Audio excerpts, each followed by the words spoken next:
What's up guys, Tommy Bowyer here from Move Rewind, and today I'll be counting down my top 10 favourite scenes from the live action Scooby-Doo film released in 2002 and directed by Raja Gosnell.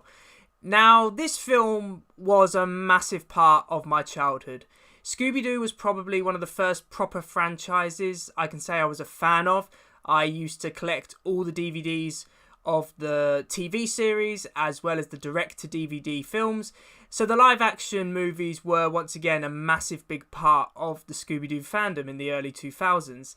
Now, this film was not well received by critics. However, in recent years, I would say that fans have come to appreciate this film. It's a very early 2000s film, but I think that adds to its charm 100%. And also, compared to a lot of other live-action films based on cartoons, I would say this one is quite faithful to the source material. If anything, it should be remembered for how well cast the main characters are. I can't think of a single member of the gang that isn't well cast here. So anyway, this film has a lot of standout scenes, so I thought it would be a good idea to make a list of my top 10 favourite ones. Now, the first scene, it has to be the opening Lunar Ghost scene. The Lunar Ghost is a great Scooby-Doo ghost. You can really imagine this character existing in a Scooby-Doo TV show. And I think this scene does a lot for setting what the film is going to be about. It shows that the film is appreciating its source material, with the gang plotting a trap, with Shaggy and Scooby being live bait, with Daphne being the damsel in distress, with Fred and Velma coming up with the plan. All of the aspects of the Scooby-Doo TV shows are present in this opening scene, and I love how they end up catching the Lunar Ghost by accident, because their trap, as usually what happens, goes wrong. So I think this Lunar Ghost scene is really good at kind of highlighting what the Scooby-Doo TV show is about. That there's a ghost, they turn out to be fake, the gang capture it, and then we get the explanation for why this ghost is able to do what it does. So I think this scene really does set the tone for the film and reassures fans that it's going to be faithful to the source material. The ritual scene. Now, this might be a small scene, but it's one I've always enjoyed. Firstly, the ritual song is a very catchy song. I often find myself singing along to it. Secondly, there's a lot of important details which are revealed in this scene, such as how a theme park was built on supposedly sacred land and the creatures that used to occupy it are very upset about it. And thirdly, I really like Velma in this scene, how she calls out the organisers for having holographic projectors in the fire to create the creature, so as to prove that the creature doesn't actually exist. I really like Linda Cardellini's performance as Velma in this film, and it's for scenes like this where she just calls out when it is fake and not actually real. So I think it's a really good scene with a catchy song, and also illustrates how great Velma is as a character. The Spooky Island Castle. Now, I can only imagine how much effort went into the set design in this film, because you have sets like the Spooky Island Castle which are really detailed. I often find myself looking in the background to see what kind of creatures and set designs they've gone for, and I'm always pleased with it. Not only that, but this is a fun action sequence as well. I love that all members of the gang have something to do in this scene, whether it's Shaggy and Scooby being attacked by a buffet, or with Daphne having to hold on for dear life as a roller coaster surges her throughout the castle. This is a really fun action scene, and it feels perfect for a Scooby-Doo film. I don't think you could do a live-action Scooby-Doo film without a creepy castle, and Spooky Island's castle is really one of the best ones. The creature chase. Now, this is really Scooby-Doo being faithful to the source material, because you have the gang being chased by monsters with a catchy song playing in the background. Not only that, but there's also the realization that these monsters are not people in masks, they are real. So there's that added threat as well, which I think is done in a really creative way. This chase scene is fun. There's some great moments between Scooby and the creatures, and it's great that Scooby eventually saves the day by getting the rest of the gang out of there before the creatures can attack them. So overall, this chase is really fun. I find myself enjoying it to this very day. It's just a very fun and creative chase sequence, which really does feel like a proper chase scene you'd see in one of the Scooby-Doo cartoons. Now, the fifth scene is the Sugar Ray and bike chase scene.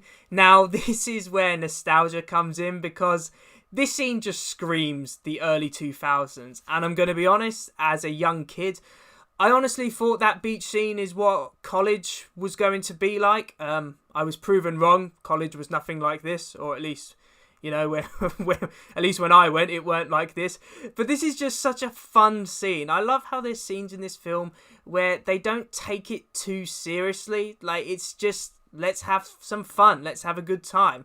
And that's great, because if you can tell that everyone involved in this film was having a good time, then you as a viewer have a good time as well. So this Sugar Ray scene, I think it's a really great scene.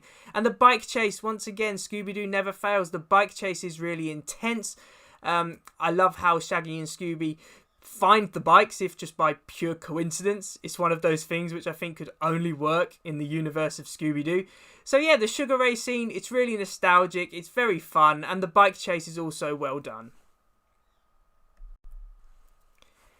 The making a plan scene. Now, this scene is very specific because it's after the gang have had their souls back into their bodies, and they're trying to figure out what is going on, and they come to the conclusion that Scooby-Doo is going to be sacrificed in order for this organisation to rule the world for eternity.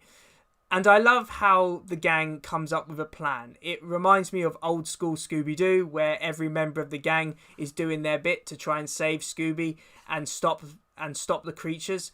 So I really do like this formulating a plan. I think it's one of those scenes where every member of the gang has something to do. And the plan they come up with is not actually bad. With having the cables attached to the souls so that they can turn over, and then having the disco balls ready so when the creatures do come out of the humans, and as they die in sunlight, those disco balls will reflect light, then thus killing them. So yeah, I think the plan is well done, and I think the montage they have when they're coming up with the plan has an excellent song in it, and it works very well.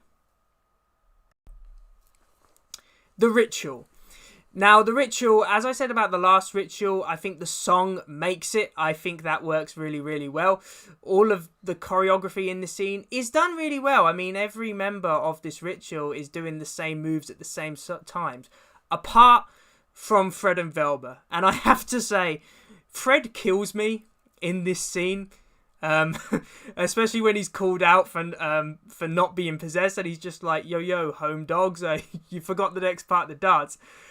I think Freddie Prince Jr. gives a very underrated performance in this film. I think he makes Fred kind of thick, but also quite lovable. So yeah, the ritual scene, it's got a great dance, and plus Fred kills it in this scene.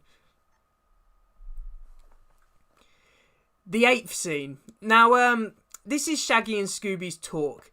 This is one of those rare moments which I don't think I fully appreciated as a kid. But looking back, this conversation between Shaggy and Scooby is very sweet. Because let's face it, this film centres around Shaggy and Scooby. I'd say more than any other member of the Mystery Gang, they are the stars of this film. Matthew Lillard's performance, when you consider that for the majority of this film, he has to interact with a CGI Scooby-Doo, just shows how talented he is as an actor. And this scene, it sometimes brings a tear to my eye, because it just highlights Shaggy and Scooby's friendship. How they're like two peas in a pod, as Shaggy points out. It's one of those rare moments in this film where there's some genuine emotion, and it's all the best for it. It improves this film, because at the end of the day, I'd say the main thread of this film is Shaggy and Scooby's friendship coming under threat. And it's great that they come to the conclusion that they care about each other deeply and they don't want their friendship to end. So yeah, this was a really great scene. One of the few emotional scenes in this film. The Scrappy-Doo chase. Now, I was actually quite a fan of Scrappy-Doo. I've seen some of the direct-to-DVD films that Scrappy was in. I didn't think he was that bad. Having him as the villain in this film, It's all right. Like, I don't really understand all the hatred people have for Scrappy, but him as the villain is a decent twist, I suppose. The chase scene I actually enjoy, though. I mean, you've got humongous and possessed Scrappy, which I think is just great. And you have the Scooby-Doo Where Are You theme in the background, which I think just is the icing on the cake with this scene. It's just adds to the chase. I like how every member of the gang is doing something. You have Fred attacking henchmen. You have Velma trying to get to the claw in order to release all of the possessed people. You have Daphne fighting the wrestler to prove that she's not a damsel in distress, which kind of concludes her story arc for this film. So yeah, everyone in the mystery gang has something to do during this chase, and it is fun. A lot of the chases in this film are just fun and exciting, and that's all you could ask for, really.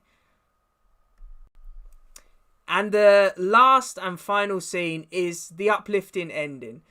Now, this scene is pretty cliche, but I think it's very on point with the source material. It's very faithful to the source material. You have the gang highlighting how they solved the mystery and who was to blame and how they got there. So I think that's good. I think that's exactly what all of the other Scooby-Doo cartoons and films do. So it's good the live action one follows suit. And I also like how all the gang resolve their differences and decide that they want to work as a team again, and they'll be there to solve mysteries long into the future. So it's just one of those very uplifting scenes. I sometimes wish modern day films would just have endings like this. They're just uplifting endings. They're happy endings. Yes, they can be cliche, but I end this film with a smile on my face, and I think that's all you could ask for with a film like this. So in conclusion, the Scooby-Doo live action film is a great nostalgia trip. This is one of the films of my childhood, so I'm always going to appreciate it. But in preparation for this video, having to look at actual scenes I enjoyed, you know what? It's not bad. A lot of the chases in this film are really entertaining, and they're exciting, and you'll have a smile on your face throughout. A lot of the humour does work, and as I said in the introduction to this video, all of the main characters are cast to perfection. This is the Mystery Inc. gang, and I honestly can't see them making a third live action film without this cast, because I don't think anyone could do it better than this lot. So yeah, this Scooby-Doo film, it might be nostalgic, it might be cheesy at times, but I bet that you'll have a smile on your face throughout it. So thanks for watching, guys. I really do hope you enjoyed this video. Please remember to like, comment and subscribe in order to receive great and maybe even improved quality content in the future. And I will see you in another one. See ya!